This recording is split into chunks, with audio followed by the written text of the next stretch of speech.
Live from the Business Radio X studio inside Renaissance Bank, the bank that specializes in understanding you. It's time for North Fulton Business Radio. And hello again, everyone. Welcome to another edition of North Fulton Business Radio. I'm John Ray, and we are coming to you from the Business Radio X studio inside Renaissance Bank. And folks, I know today you are more connected than ever. Whether it's your friends, your family, or your life, Renaissance understands how you bank, offering the mobile banking services you need. Renaissance also knows that sometimes you need to speak to a real person, real people that have real answers. That's why Renaissance has more than 170 convenient locations throughout the South ready to serve you. Renaissance Bank, understanding you, member FDIC. Folks, I want to turn to two great guests that we have here today. Katie Sparks from Herbert Legal Group and Bill McDermott from McDermott Financial Solutions. Ladies first, Katie. Katie Sparks from Herbert Legal Group. Thanks. Welcome. Thanks, John. It's a pleasure to be here. Great to have you here. So for those that don't know you, tell them about you. Tell them about Herbert Legal Group. Absolutely. So we are a firm located in Roswell, Georgia, and our specialty is business law. So we provide services to entrepreneurs, medium and small size businesses. And something that they should absolutely know about us is that we have a fee model that's not typical among attorneys in that we charge on a flat fee basis. So okay, just to make sure everybody knows that was not flat free. That was flat fee. Thank you for the clarification. You're not a nonprofit, right? No. So, okay, got it. No, but the business owner can come in and we'll talk about what they need, potentially what we can do to help, and then they'll receive a proposal. So they'll know exactly what they're going to pay us for that work. There's no surprise invoice at the end of the month. That's awesome, obviously, because folks don't like surprise billing. So maybe you can get into a little bit of why you've got that model. Besides the fact that clients like it, that's probably a good enough answer right there. Right. Well, it's been very well received by our clients, but it's also been really good for us as well, because if we're not busy counting in 6-minute increments, we can really focus on what it is the business owner needs, find out more about their business, and just gather a lot of information so that we can offer advice and suggestions from a place of knowledge about what they specifically need. Love it. So, Katie, I know your focus, or one of your areas of focus, is trademark law. I'm interested in how you got into trademark law. What's your interest there? Every attorney's got a reason why they got into a particular part of their practice, right? I think that's true. Absolutely. Yeah. Well, trademark law is something that I think I've come to very naturally. My father is a intellectual property attorney. And so I was one of those kids who was told that's a facial tissue, not a Kleenex, because Kleenex is a registered trademark. Right. So I've always been aware of those things in the marketplace, and he's pointed them out. And so I absolutely wanted to follow in his footsteps and go to law school. And offering trademark services is just a natural fit for our business clients, because if we can get those trademarks registered, if we can protect them, then they're really on a level playing field with the giants in their industry. Well, let's back up for a second, because I think some small businesses may not even know what a trademark is, right? They have trademark. Some probably don't even think they have one or have anything worth protecting. Right. Get into that for us. Sure. So a trademark is any word, logo, symbol, tagline that indicates the source of the product or service. So it's essentially your branding. It's how people know that it's you offering the service. Cool. So how to develop a valuable trademark, because trademarks have value over time. Talk a little bit about that. Yes. So first, why are trademarks valuable? They identify source. So they tell the purchaser who it is offering the product, and they're going to differentiate the trademark owner from others in their industry, from competitors. One of the main intentions of the trademark law is to keep people from trading off of the goodwill of their competitors, right? It's by siphoning off clients, by, being confusing to customers about who is who and who's doing what. Trademarks also send a message to consumers about quality. So for example, if you're on a road trip and you need something quick to eat, when you see those golden arches on the exit sign, you know immediately, because of the value of that famous trademark, how much you're going to pay, what it's going to look like, that it'll be fast. And so that's what we're trying to do. We're trying to send instant messages to the consumer about the product or service. And some businesses that I think trademarks are all, this is a big company phenomena. I'm not a big corporation. I'm a small business. Why do I need to worry about a trademark? Right. Well, I think that's understandable, but the truth is that every business owner is putting out at least a name, or they're putting out a logo that can become distinctive for their customers. And so what we want to try to do is develop a trademark, or at least evaluate their current trademark and see how strong it is in terms of what we can protect. And so we're looking to find a mark that is distinctive and that's unlike other things in the marketplace. And it would seem to me that business owners need to think ahead to the value of their business, right? Anytime they can develop the valuable assets, and a trademark is an asset. It certainly is. It's a good thing, right? It's true. And in fact, it's can be one of the most valuable assets they have when they go to sell their business, a well-known trademark. Sure. So what protections do you put in place to protect trademarks once they're in place? So, everyone who uses their trademark in the marketplace has some minimum level of property interest in that trademark. So you often see someone's business name with a little TM after it. And that's what they're doing. They're indicating to the public that this is their trademark. And in fact, I encourage my business clients, even if we aren't going to go to try to get it registered, that at least they start putting that TM on to put others on notice that this is their mark. But registration is a wonderful thing in that it gives notice to other people that mark belongs to them. When companies are developing a new mark, they're going to go and look and see what's already existing, and you absolutely want to be in those search results so that they're not going to encroach on your mark. Registration is either done at the state or at the federal level. And so we talk with the client about where their business is currently happening. If they have only clients within the state of Georgia, if they're really a state-based business, we're looking at a Georgia registration, which has several benefits. It's comparatively inexpensive. It's a quick process. And that can be handled right away, and that trademark can then be on the state records.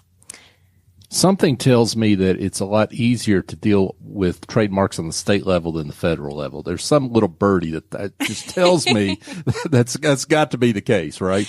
Well, I think that's true, but if the company has some interstate use, so if they're selling products across state lines, or if they're offering services to people across state lines, we want to go for a federal registration. You're right that it is a bigger deal. It's more expensive. It takes considerably longer. But the reason to seek a federal registration is that that's going to give you priority over anyone all over the country. Whereas if you have a Georgia registration, you can stop Georgia businesses who come after you and start using that mark. You can stop their use. So do you recommend that folks start with the state registration, since that's easier? Start with that and then go federal, or is it just, does it depend on the business? It does depend. And so, one of the benefits of our model and the fact that we don't charge for consultations is that we can sit down and talk with the client about their current trademark use and their plans for the future. And so we can direct them towards either state or federal registration. We're speaking with Katie Sparks, and Katie is with Herbert Legal Group. Now, Katie, I'm curious, do you have any maybe examples of folks that you've helped? You don't have to use names, but folks that you've helped that maybe had a valuable trademark and they really didn't realize they had something that was worth protecting. Absolutely. So I've worked with several website design firms. And that has been really interesting because, as you might imagine, at this point, there are thousands of trademarks in the register for those kinds of services. Sure. So if you come up with something that is distinctive and unlike other people, we can absolutely protect that and build value there.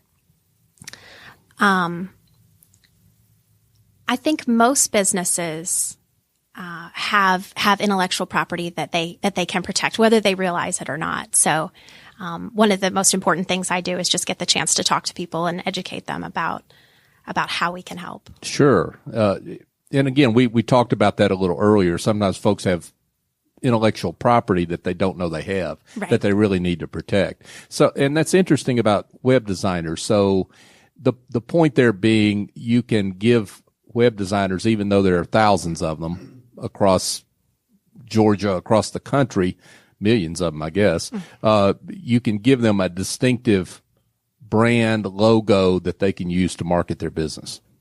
Right. And so my favorite trademark clients to work with are those who are on the front end of developing something new, maybe of changing their name. And so they come to me, they've been to see their marketing expert, and they say, these are our top 3 names, right? That's a wonderful spot to be in because sure, we can go and look and say, it's these 2, pick between these 2, and we'll get the application going. So if you're rebranding, get with your business attorney before you finalize, right? Right, before you print all those marketing materials, the 40,000 brochure. In fact, I had a client tell me that once. This better work because I've already printed the brochures. Oh, wow. Well, that's a fine time to be saying that. Exactly. Yeah. Okay. Well, Katie Sparks with Herbert Legal Group is our guest today. And so I think we've already kind of addressed this question that I had, but on why it's important to have a business attorney on your team. I think we just heard one example, right? But maybe you can expand on that a little bit. Right. Well, absolutely. Having a business attorney to advise when questions come up, to be able to help plan for the future is really important. I heard a great acronym the other day that I really like, and it's that small business owners need bail. Oh. And that stands for a banker, an accountant, an insurance person, and a lawyer. Oh, wow. And I think that's really great that you have that professional team around you, because the business owner is the expert in what they do. Absolutely. But there are going to be times when it intersects with those other areas and they're going to have questions.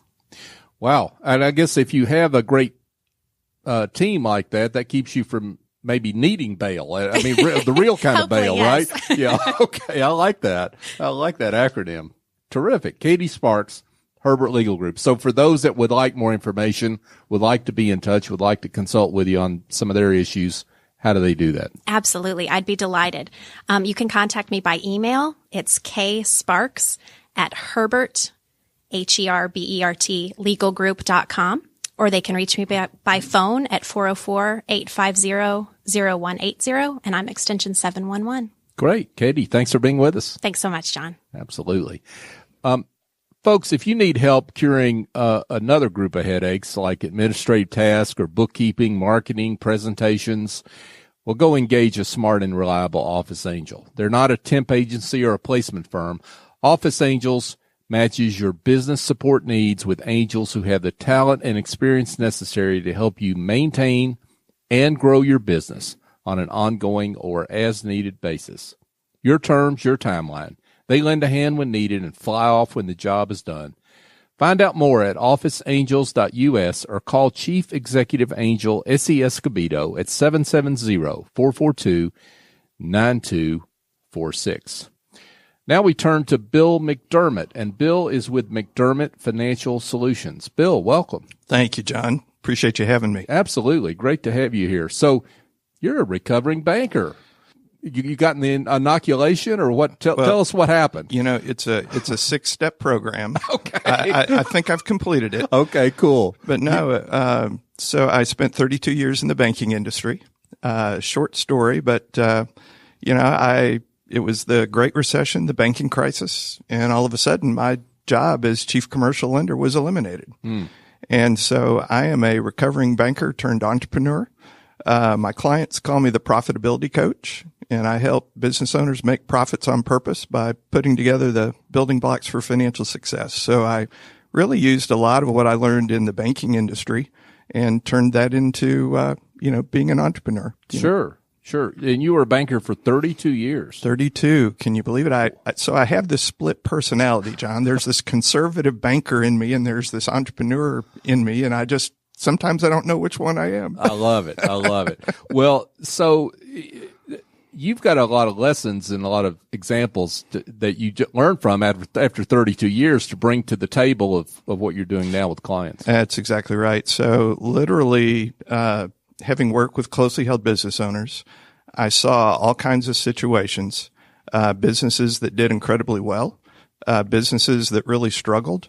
Unfortunately, some businesses failed. And really what it boils down to is business owners struggle with working on the business because they're spending so much time working in the business. And so if things are going to break down, it usually boils into four things. It's usually people issues. They either have the wrong people or they're in the wrong seats. They don't have a well-articulated strategy. Third is pure and simple execution. The devil is in the details. Sometimes they're not efficient or effective. And then the fourth thing is cash.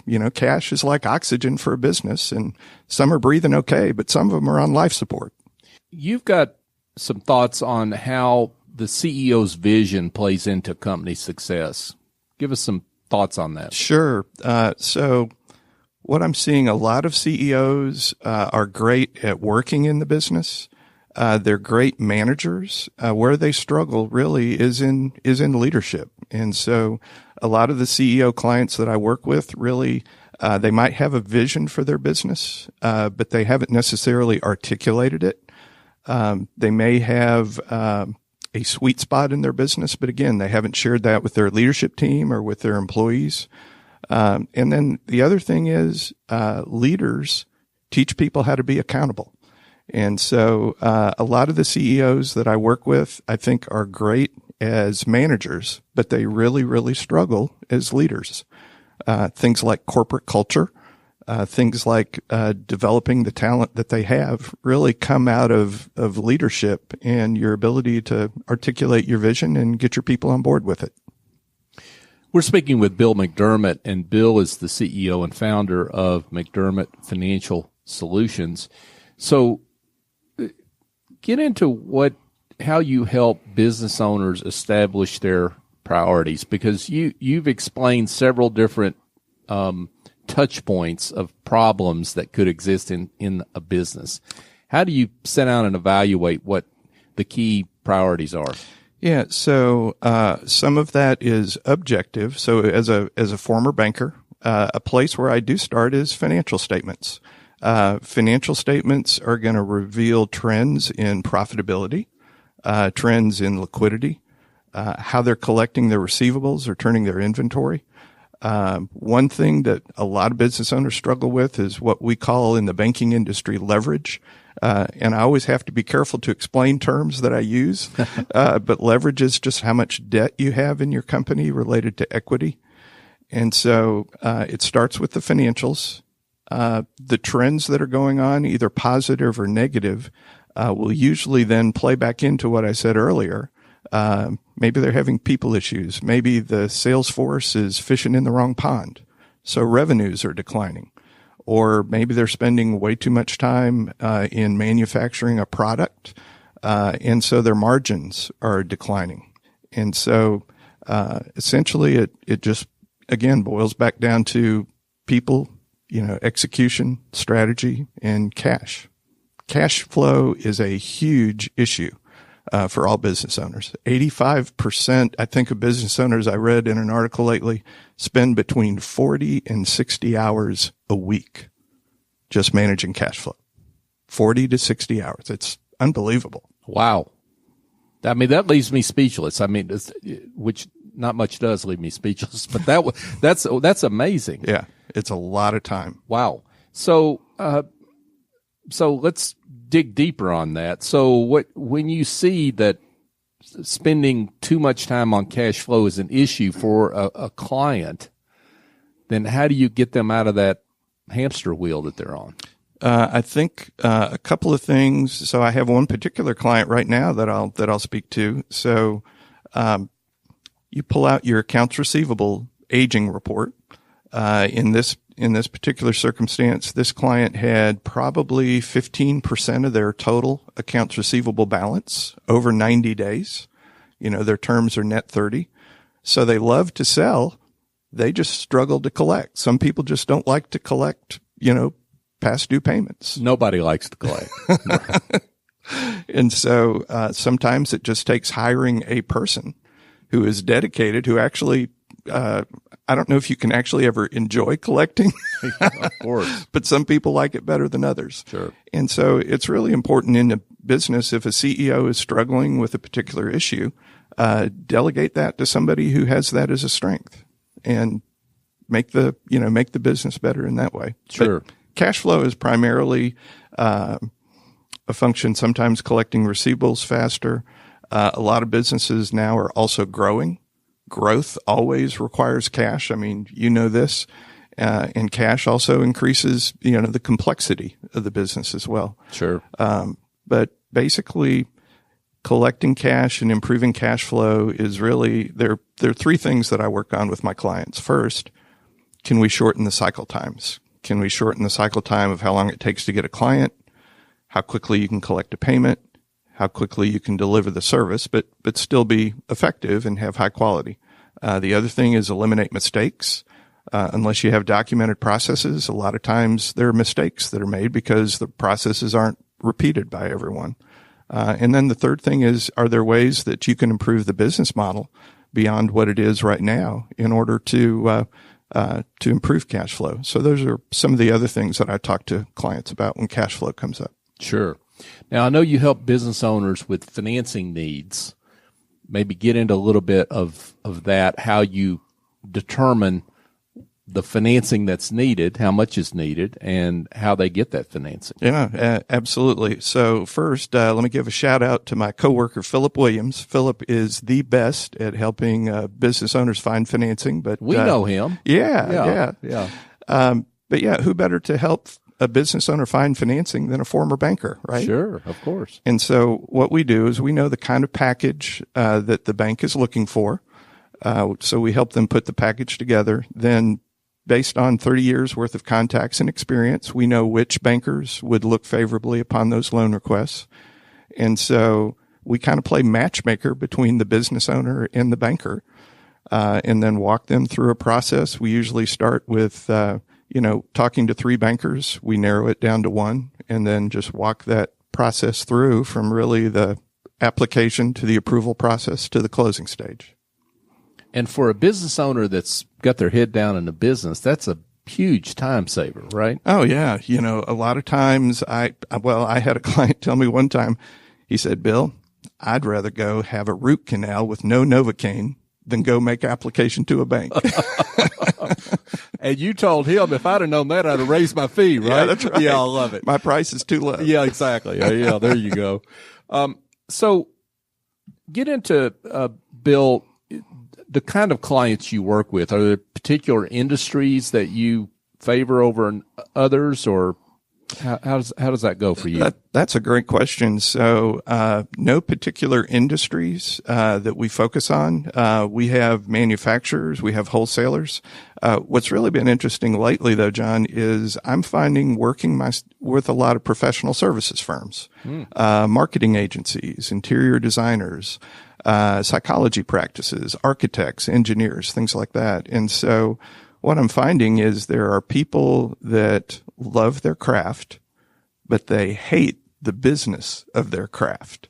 And so they're looking for someone to come alongside them and really help them with the financial management piece of their craft. Sure. So that they can do what they do best. Makes sense. Now, this may seem like an obvious question, but I think business owners, and being a business owner myself, I think business owners sometimes get their head down in the business so far that they really may not even know they need you. Yeah. So how do I know that I need you, Bill? That's a great question. So, generally, most businesses are growing. Growing always has issues related to it. And so our best clients are those who are growth oriented, but also open-minded. And so a lot of clients that we run into are growth oriented, but they're fine. They don't feel like they need help. But there are many, that are growth oriented, open minded, willing to accept help. And those are probably the ones, that find me. Our business, and I'm sure it's like most in professional services firms. Yesterday, I had the benefit of talking to a potential new client who became a client, and that was just pure and simple through word of mouth referral. So I had worked with a professional who did a lot of insurance and investment planning, introduced me to this business owner, and fortunately, she was looking for help. She was open-minded, and so we agreed to start working together, and I picked up that new client yesterday. Outstanding. Yeah. Congratulations. It's exciting. Yeah. Good stuff. So Bill McDermott Financial Solutions, for those that would like to be in touch with you, learn more, how can they do that? Several ways. First, go to our website, which is mcdfs.com. Also call me by phone at 770-597-3136 or email bmcdermott. McDermott is McDermott at mcdfs.com. Bill, thanks for being with us. Yeah, thanks for having me. Absolutely.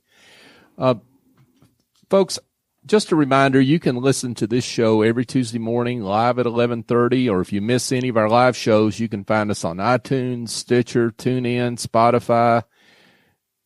We're on a mountain of podcast apps, and I can't keep up with all of them, but check your favorite podcast app.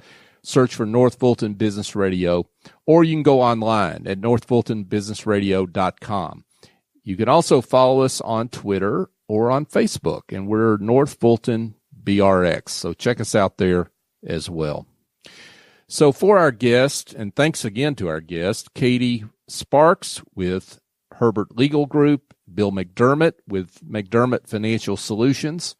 I'm John Ray. Join us next time here on North Fulton Business Radio.